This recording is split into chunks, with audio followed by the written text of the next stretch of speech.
Assalamualaikum warahmatullahi wabarakatuh. Hai semua, apa kabar? Semoga kita semua tetap diberi perlindungan dan kesehatan oleh Allah Subhanahu wa Ta'ala, agar kita tetap bisa beraktivitas seperti biasanya. Selamat datang di channel Ibu Elsa Nurul. Pada kesempatan kali ini, Ibu akan melanjutkan di video yang sebelumnya tentang 4 sahabat Nabi yang menggantikan kepemimpinan Rasul sebagai pemimpin atau khalifah. Siapa sajakah mereka dan bagaimana biografinya? Simak terus ya sampai habis. Yang pertama, Abu Bakar Ash-Shiddiq. Abu Bakar memiliki nama asli Abdul Ka'bah, kemudian namanya diganti oleh Rasul menjadi Abdullah. Nama lengkapnya adalah Abdullah bin Abi Quhafah At-Tamimi. Abu Bakar lahir dari pasangan suami istri Utsman atau Abu Quhafah dan Ummu Khair Salma. Dia berasal dari suku Taim. Beliau lahir di Mekah pada tahun 572 Masehi. Sejak kecil, Abu Bakar memiliki sifat yang lemah lembut, jujur, dan sabar. Saat ia memasuki usia remaja, beliau telah bersahabat dengan Rasulullah dan sahabat lainnya yang menemani Rasulullah juga. Saat itu, ia dijuluki sebagai As-Siddiq karena ia selalu mempercayai dan membenarkan apa yang dikatakan oleh Rasulullah. Abu Bakar dipilih menjadi khalifah dengan jalan musyawarah antara kaum Muhajirin dan kaum Ansor. Pada masa setelah meninggalnya Rasulullah, terjadi perselisihan antara kaum Muhajirin dan kaum Ansor saat pemilihan penerus Rasulullah. Kaum Ansor menawarkan Sa'ad bin Ubadah sebagai penerus kepemimpinan Rasul, sedangkan Abu Bakar As-Siddiq menawarkan Umar bin Khattab dan Abu bin Ubaidah sebagai penerus kepemimpinan Rasul. Dalam masa perselisihan ini, Abu Bakar menegaskan kepada kaum Ansor bahwa kaum Muhajirinlah yang pantas untuk menggantikan kepemimpinan Rasul sebagai pemimpin umat Islam. Kaum Muhajirin telah diistimewakan oleh Allah Subhanahu wa Ta'ala. Kaum Muhajirin yang pertama mengakui Nabi sebagai Nabi dan selalu bersamanya dalam situasi apapun. Pada saat itu juga, Umar bin Khattab menolak usulan Abu Bakar yang menjadikannya sebagai pengganti Rasulullah. Bahkan Umar mengatakan bahwa Abu Bakarlah yang cocok menjadi khalifah dari kaum Muhajirin. Setelah bermusyawarah, kedua kaum akhirnya sepakat untuk menjadikan Abu Bakar sebagai khalifah. Ada beberapa kesepakatan yang membuat Abu Bakar diterima menjadi khalifah, yaitu beliau adalah orang pertama yang mengakui peristiwa Isra dan Mi'raj. Abu Bakar orang yang menemani Rasulullah untuk hijrah ke Madinah. Abu Bakar orang yang sangat gigih dan selalu melindungi orang-orang yang memeluk agama Islam. Ia pernah menjadi imam sholat sebagai pengganti Rasulullah saat beliau sedang sakit. Pada masa kepemimpinan Abu Bakar, beliau mengutamakan kepentingan di dalam negerinya sendiri daripada hal-hal yang tidak ada hubungannya dengan kaum dan negerinya. Masalah yang ada di negerinya saat itu adalah orang-orang yang meninggalkan Islam karena mereka berpikir setelah Muhammad wafat maka Islam juga telah berakhir kekuasaannya. Lalu banyak juga orang yang mengaku dirinya sebagai pengganti Rasulullah. Dengan demikian, Abu Bakar memutuskan untuk memerangi mereka semua. Semua keputusan pada masa pemerintahan Abu Bakar selalu ada di tangannya. Namun sebelumnya ia selalu bermusyawarah dengan para sahabat sebelum memutuskan sesuatu. Sebelum Abu Bakar wafat, ia menunjuk Umar bin Khattab untuk menggantikan posisinya sebagai khalifah. Ia menunjuk Umar bukan asal saja, namun telah dipertimbangkan karena situasi politik yang ada. Abu Bakar khawatir jika pemilihan khalifah selanjutnya diadakan seperti pemilihan khalifah sebelumnya, akan terjadi situasi politik yang semakin keruh. Yang kedua, Umar bin Khattab. Umar bin Khattab memiliki umur yang lebih muda, yaitu 13 tahun dari usia Rasulullah Shallallahu Alaihi Wasallam. Ia lahir di Mekah pada tahun 582 Masehi dan pada tahun 634 Masehi ia menggantikan Abu Bakar sebagai khalifah.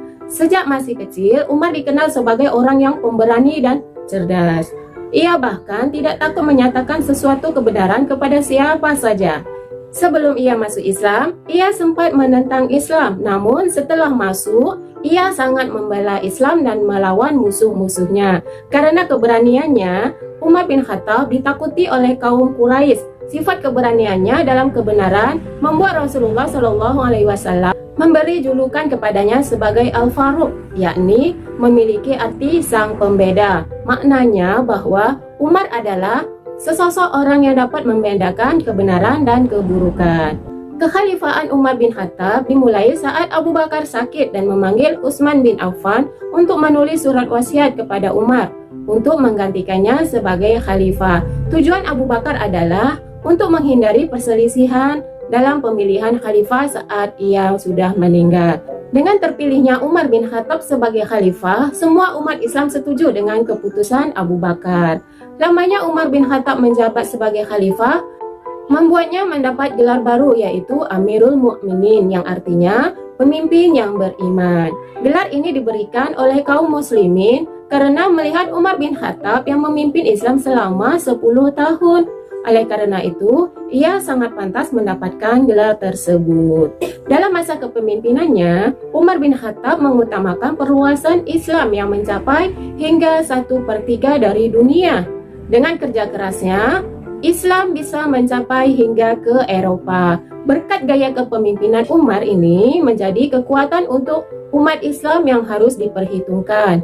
Pada saat itu, posisi Islam memiliki kekuatan yang sama seperti Romawi dan Persia. Pada masa tersebut, wilayah Islam diperluas hingga ke Mesir, Irak, Syam, Palestina, dan negara-negara Persia lainnya. Setelah menguasai beberapa negara, Umar membentuk pemerintahan yang mirip dengan Persia. Umar bin Khattab membuat administrasi pemerintahan yang mengatur 8 wilayah, yaitu Makkah, Madinah, Syria, Jazirah, Basrah, Kufah, Palestina, dan Mesir. Departemen ini didirikan untuk mengatur gaji dan pajak tanah dari masing-masing pejabat di wilayah tersebut, sehingga hal tersebut memicu berdirinya Baitul Mal. Umar wafat pada usia 63 tahun setelah memerintah selama 10 tahun 6 bulan. Umar wafat pada umur 63 tahun setelah memerintah selama 10 tahun 6 bulan. Wafatnya disebabkan oleh ia ditikam oleh Abu Lu'lu'. Ia adalah seorang budak dari Persia pada saat sedang sholat subuh. Yang ketiga, Utsman bin Affan. Pada tahun 579 Masehi di Taif, daerah yang subur, yaitu kawasan Hijaz, letaknya di sebelah barat Laut Arab Saudi. Ia lahir setelah 5 tahun dari tahun gajah. Hal tersebut membuatnya memiliki usia 5 tahun lebih muda dari Rasulullah. Utsman bin Affan adalah seorang saudagar kaya dan juga seorang penulis wahyu yang terkenal. Utsman dikenal sebagai orang yang pendiam dan memiliki budi pekerti yang baik. Oleh karena itu, ia banyak melakukan amal kebaikan, maka ia mendapatkan gelar Ghaniyun Syakir, yaitu artinya orang kaya yang bersyukur kepada Allah Subhanahu wa Ta'ala. Walaupun ia kaya raya, ia tidak lupa dengan orang yang berada di bawahnya. Ia juga tidak segan untuk ikut berperang. Bahkan dikisahkan dari Ibnu Syihab Al-Zuhri dikatakan bahwa Utsman pernah mempersiapkan 940 ekor unta dan 60 ekor kuda untuk Jaishul Usrah atau pasukan sulit dalam perang Tabuk. Selain itu, ia juga pernah memberikan 10.000 dinar atau sekarang sekitar 483 juta rupiah kepada Rasulullah dengan kedua tangannya sendiri. Kejadian tersebut diceritakan oleh sahabat Rasul, yaitu Hudzaifah. Karena telah banyak kebaikan yang dilakukan oleh Utsman, maka ia sempat dinikahkan dengan putri Rasulullah yang bernama Ruqayyah. Setelah Ruqayyah wafat, ia menikah lagi dengan putri Rasul yang bernama Ummu Kalsum. Utsman bin Affan memiliki jasa berupa membukukan Al-Quran menjadi beberapa naskah. Beliau juga menetapkan hafalan di dalam Al-Quran menjadi serentak dan seragam. Karyanya yang besar itu sangatlah bermanfaat bagi umat Islam. Oleh karena itu, ia diberi penghargaan sebagai Mushaf Utsmani. Masa kepemimpinannya ini dimulai ketika Umar bin Khattab mengalami sakit keras setelah ditusuk oleh Abu Lu'lu', seorang budak dari Persia. Karena sakitnya, Umar lalu membentuk tim yang memiliki anggota Utsman bin Affan, Ali bin Abi Thalib, Talhah bin Ubaidillah, Zubair bin Awam, Abdurrahman bin Auf, dan Sa'ad bin Abi Waqqas. Dibentuknya formasi tersebut bertujuan untuk pemilihan pengganti dari Umar bin Khattab untuk menjadikan mereka khalifah. Namun, 4 orang anggota tersebut mengundurkan diri. Berdasarkan pendapat umum masyarakat bahwa mereka menginginkan Utsman bin Affan yang menjadi pengganti dari Umar bin Khattab. Abdurrahman bin Auf juga cenderung memilih Utsman bin Affan untuk menggantikan peran Umar bin Khattab. Dengan kesepakatan dan persetujuan umat Islam, maka Utsman bin Affan diangkat menjadi khalifah di usianya yang sudah mencapai 70 tahun. Ia juga menjadi khalifah selama 12 tahun, di mana lebih lama daripada Umar bin Khattab. Dalam masa pemerintahannya, Utsman bin Affan mengembalikan Islam ke beberapa daerah yang sebelumnya yang belum sempat dicapai oleh Umar bin Khattab. Umat Islam sedikit kecewa karena perbedaan sifat antara Utsman bin Affan dan Umar bin Khattab. Utsman memiliki sifat yang cenderung lembut dan membuat Islam sedikit lemah. Pada masa pemerintahannya ini, kebijakan dari Utsman yang paling disorot adalah ketika ia mengangkat kerabat keluarganya untuk menduduki jabatan penting, seperti gubernur-gubernur di daerah kekuasaan Islam. Selain masalah perluasan daerah, Utsman juga memperhatikan pembangunan di dalam kota. Ia membangun bendungan pencegah banjir, jalan-jalan di perkotaan, jembatan, masjid, dan juga meluaskan Masjid Nabawi.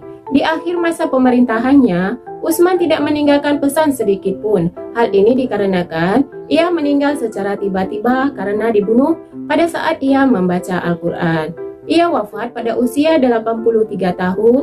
Hal tersebut membuat kondisi politik semakin memburuk. Yang keempat, Ali bin Abi Thalib.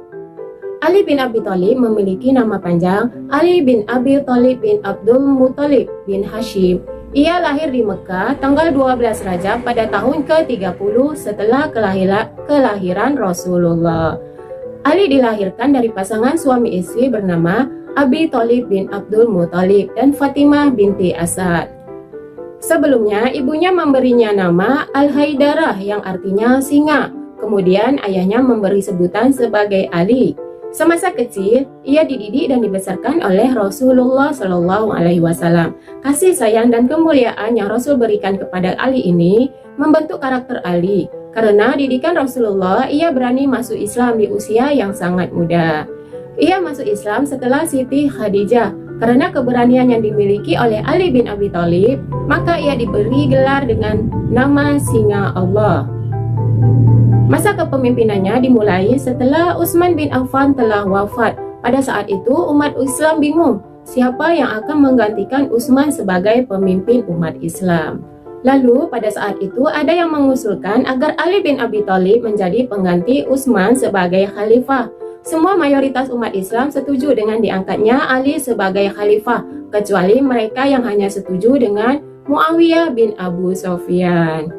Semasa menjadi pemimpin, ia pejabat-pejabat yang kurang cakap dalam bekerja. Ia juga membenahi keuangan di Baitul Mal, lalu memajukan bidang ilmu bahasa dan memajukan pembangunan. Masa pemerintahan yang dijalani Ali bin Abi Thalib ini berbeda dengan masa pemerintahan yang sebelumnya, di mana pada saat itu wilayah Islam sudah sangat luas dan sudah banyak terpengaruh oleh masalah duniawi. Ali juga menghadapi para penentang-penentang yang memunculkan pemberontakan. Bahkan ia juga melawan Zubair bin Awam dan Aisyah karena ia dianggap tidak menuntaskan perkara pembunuhan Utsman bin Affan. Pertentangan ini semua mengakibatkan timbulnya Perang Jamal atau disebut sebagai Perang Unta karena Aisyah yang menunggang unta untuk berperang. Pertentangan Ali dan Muawiyah juga menimbulkan Perang Siffin. Lalu, perang-perang tersebut diakhiri dengan tahkim pada tahun ke-34 Hijriah. Karena semua peristiwa yang terjadi itu mengakibatkan munculnya 3 golongan di dalam umat Islam, yaitu Khawarij, Murji'ah, dan Syiah.